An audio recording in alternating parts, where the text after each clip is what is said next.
Finally, in this last video, we will discuss some tricks to identify reactions. Now, I will start from combination or addition reactions. Here you can see two reactants are there and they form only one product. In reaction first Fe plus S, it form FeS, only one product. In reaction 2 NaCl, it form only one product, NaCl. In third CaO plus CO2, it form only one product, CaCO3.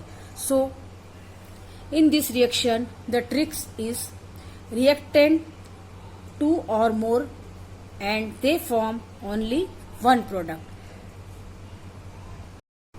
You can see in decomposition reaction just opposite to combination reaction.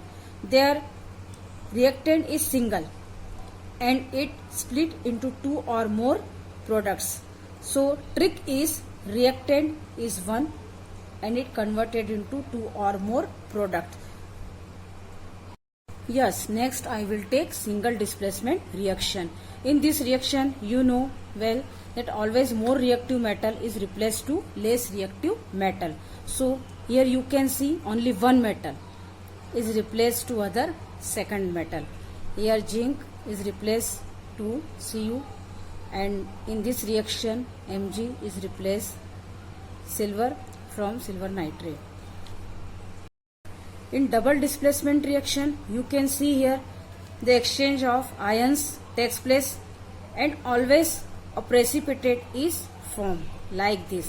Barium sulfate is formed in this reaction. It is the trick to recognize for double displacement reaction.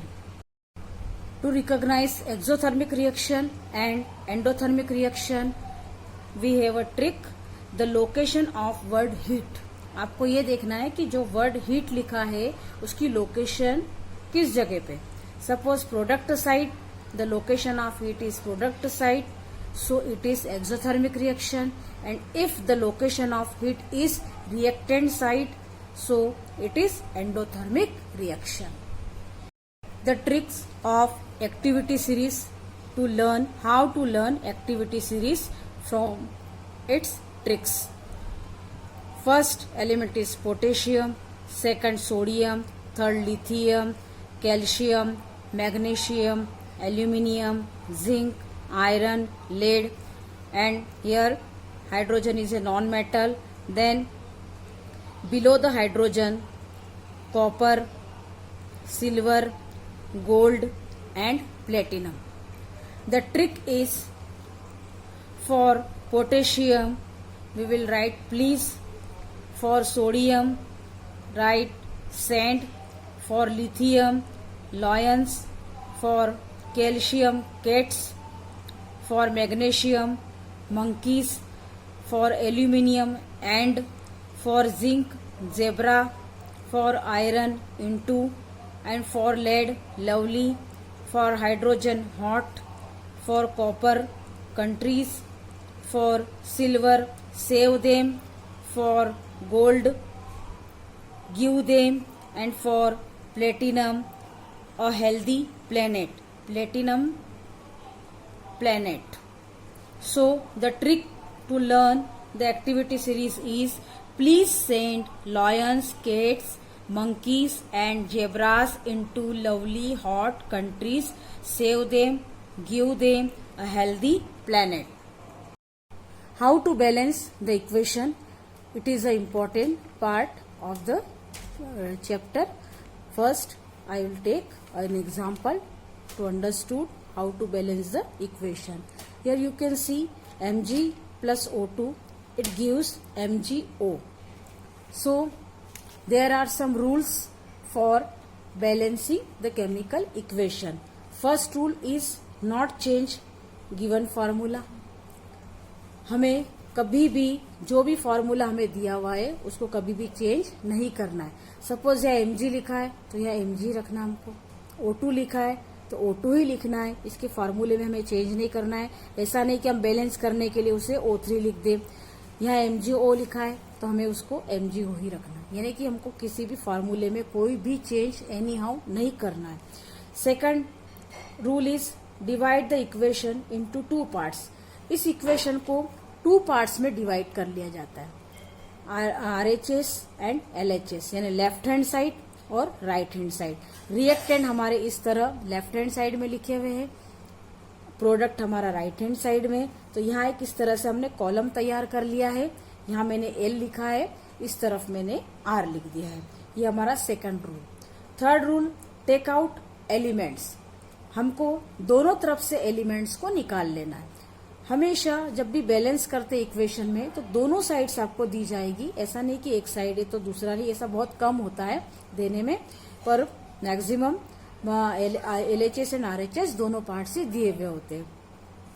मैंने यहाँ पे आप देख सकते हो कि यहाँ पे भी Mg है, यहाँ पे भी Mg है, यानी हमेशा हमको दोनों तरफ सेम एलिमेंट्स मिलेंगे। यहाँ पे भी Mg है, यहाँ पे भी Mg है, तो मैंने यहाँ पर लिख दिया Mg, मैग्नीशियम। यहाँ पे भी ऑक्सीजन है, then here also oxygen, I will write here oxygen O। Okay, L and R divide into 2 parts this portion, L and R, then I will write the elements Mg and O। यहाँ तक का third portion तक हमारा complete हो गया। अब हमको क्या करना है, इनके कितने मोल है, कितने लिए हुए, वो हमको इसको मेंशन करना है। जैसे Mg हमारा LHS साइड में तो 1। Oxygen, how many elements are taken, ये हमको यहाँ पे लिखना है। Mg का एक ही एलिमेंट है, इसलिए हमने यहाँ पे 1 लिख दिया। ओके, ऑक्सीजन के 2 एलिमेंट है, तो यहाँ पे हमने 2 लिखे। Then right hand side Mg 1 है, तो हमने यहाँ पे 1 लिखा है। फिर ऑक्सीजन आप देख सकते हो 1 है, तो हमने यहाँ पे 1 लिख दिया। इतना वर्क हमारा हो गया complete. Then balance the equation and make them same. अब कैसे हम लोग सेम करेंगे, अब यहाँ आपको दिख रहा है 1 1, बहुत साइड, दोनों साइड हमारा सेम है, यहाँ पे भी 1 है, यहाँ पे भी 1 है। अब आप इस तरफ देखेंगे नीचे ऑक्सीजन में, ऑक्सीजन वाले पार्ट में हम लोग देखेंगे यहाँ तो 2 है, लेकिन यहाँ पर हमारा 1 है। तब एक ट्रिक यहाँ पे दूंगी मैं आपको, बहुत सिंपल हो जाएगा आपके लिए। यहाँ पे 1 है, यानी जब भी दोनों का हम कंपैरिजन करते हैं तो हमेशा जो लेस वाला पोर्शन है उसको आप लोग देखिए। लेस वाला पोर्शन ये है, इसको इसके इक्वल बना दो। यहाँ 1 है, तो यहाँ सपोज 3 दिया है, तो यहाँ हम लोग मल्टीप्लाई 3 का करके इसको 3 बना लेंगे। यहाँ 4 है और सपोज यहाँ पे 2 दिया है, तो 2 2 जा 2 में मल्टीप्लाई करके इसको हम 4 बना देंगे, यानी कैसे भी करके हमको इसके इक्वल कर देना है। तो यहाँ 1 है, तो मुझे यहाँ पर मल्टीप्लाई 2 का करना पड़ेगा, तब यहाँ पर 2 हो जाएगा, दोनों तरफ सेम। तो यहाँ मैंने 2 बना दिया। सपोज मैं यहाँ लिख देती हूँ 2 लिखा यहाँ पे। ओके, तो अब हमारे पास ऑक्सीजन भी क्या हो गया, 2 हो गया। अब मैंने ये 2 किस तरफ लिखा है, R वाले साइड में लिखा है 2, तो मैं कहाँ पे लिखना पड़ेगा मुझे 2, ये R वाले साइड में, यहाँ पे मैं लिख दूंगी 2 इस तरीके से। यहाँ आगे की तरफ लिखूंगी, न कि यहाँ लिखूंगी ओके नीचे, कभी भी नहीं लिखूंगी मैं, फार्मूले को कभी चेंज नहीं करूंगी। मैं सिर्फ क्या करूंगी, आगे इस तरफ यहाँ पे 2 लिख दूंगी। मैंने यहाँ पे 2 लिख दिया है। ओके, अब ये भी 2 हो गया, ये भी 2 हो गया हमारा ऑक्सीजन, ये दोनों सेम हो गए। अब हम लोग फिर से देखते हैं Mg हमारा सेम है कि नहीं। यहाँ पर Mg 1 है, यहाँ पे भी 1 है LHS में, लेकिन अब RHS में क्या हो गया चेंज। RHS में हम देखते तो यहाँ पर ये 2 है आगे की तरफ, इसका मतलब 2 का मल्टीप्लाई Mg में भी, 2 का मल्टीप्लाई O में भी। तो Mg हमारा कितना हो गया, यहाँ पर मैग्नीशियम 2 हो गया। तो इसका मतलब अब बैलेंस फिर बिगड़ रहा है हमारा। तो हमें क्या करना पड़ेगा, इस तरफ भी क्या लिखना पड़ेगा, इस तरह से 2 लिखना पड़ेगा, जो कि मैंने यहाँ पे लिख दिया है 2। तो अब ये हमारी Mg भी क्या हो गया, इस तरफ भी 2 हो गया, यहाँ पे भी 2 हो गया, और इस तरीके से पूरी इक्वेशन हमारी क्या हो गई, बैलेंस हो गई। It is the simple way to balance the chemical equation. मैंने आपको वर्कशीट दी है जो आप लोगों को प्रैक्टिस के लिए रहेगी, और कोई प्रॉब्लम आती है तो फिर हम उसको फिर वापस सॉल्व करेंगे। तो ये एक प्रोसीजर था, किस तरह से केमिकल इक्वेशन को बैलेंस किया जाता है, एक सिंपल मेथड था। और ये एक्चुअल में आप जितना प्रैक्टिस करोगे उतना ही इस पे आपका मास्टरी होगी, और उतना ही आप अच्छे से उसको बैलेंस कर पाओगे।